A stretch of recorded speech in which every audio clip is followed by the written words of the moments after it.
ফ্লোরিডায় Tampa শহরে বাংলাদেশের একজন অত্যন্ত মেধাবী ছাত্র পিএইচডিতে পড়াশোনা করছিল ইউনিভার্সিটি অফ সাউথ ফ্লোরিডাতে।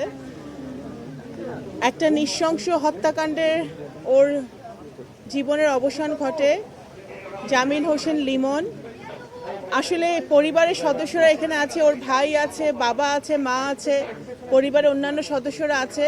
পরিবারকে সান্ত্বনা দেওয়ার মতো ভাষা আমাদের কাছে নাই।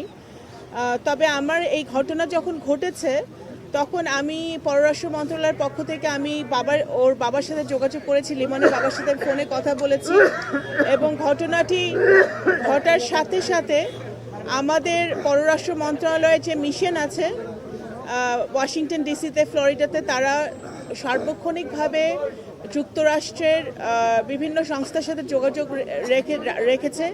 মিশনের বিভিন্ন কর্মকর্তা, আমাদের যারা যুক্তরাষ্ট্রের বিভিন্ন সংস্থা যারা এই নৃশংস হত্যাকাণ্ডতে ইনভেস্টিগেশন করছে তাদের সাথে যোগাযোগ রেখেছে এবং আমরা চেষ্টা করেছি প্রবাসী কল্যাণ মন্ত্রণালয়ের সাথে সমন্বয় করে যত তাড়াতাড়ি সম্ভব আমাদের লিমনের মরদেহ আমরা দেশে ফিরে আনতে পারি। তো আপনারা জানেন লিমনের সাথে আরও একটি মেয়ে, আমাদের বাংলাদেশের সন্তান বৃষ্টি, ও নিহত হয়েছে একটি হত্যাকাণ্ডে। তো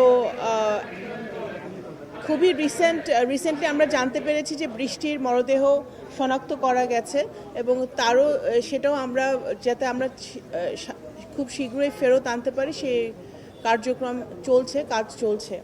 তো আজকে আমি লিমনের পরিবার আছে, আমি সরকারের পক্ষ থেকে বলতে চাই মাননীয় প্রধানমন্ত্রী নির্দেশে আমি আজকে এখানে এসেছি এবং আমরা চেষ্টা করেছি লিমনের পরিবারের পাশে থাকার। আসলে এটা তো কোনো ভাষা নাই, কারণ বাবা মার সামনে যখন মানে সন্তানের মৃত্যু হয় সেটার সান্ত্বনা দিয়ে আসলে এটার পূরণ করা যায় না। তো আমরা এতটুকুই বলতে পারি যে বর্তমানে জাতীয়তাবাদী দলের সরকার লিমনের পাশে আছে, পরিবারের পাশে আছে, প্রধানমন্ত্রী জনাব তারেক রহমান ওনাদের পাশে আছে এবং আমাদের যা যা সহযোগিতা করার দরকার আমরা অবশ্যই করব। আমরা যুক্তরাষ্ট্রের সাথে, সরকারের সাথে নিয়মিতভাবে যোগাযোগ রাখছি যাতে এই হত্যাকাণ্ডের সুষ্ঠু তদন্ত হয় এবং অবশ্যই আমাদের বিশ্বাস যে যুক্তরাষ্ট্র সেই তদন্ত কমপ্লিট করবে এবং এই হত্যাকাণ্ডের জন্য যারা দায়ী তাদেরকে শাস্তির আওতায় এনে তাদেরকে উপযুক্ত শাস্তি দেওয়া হবে আইনের আওতায় এনে। তো সেটাই, আর কোনো বক্তব্য নাই এখন। ধন্যবাদ। আসসালামু আলাইকুম।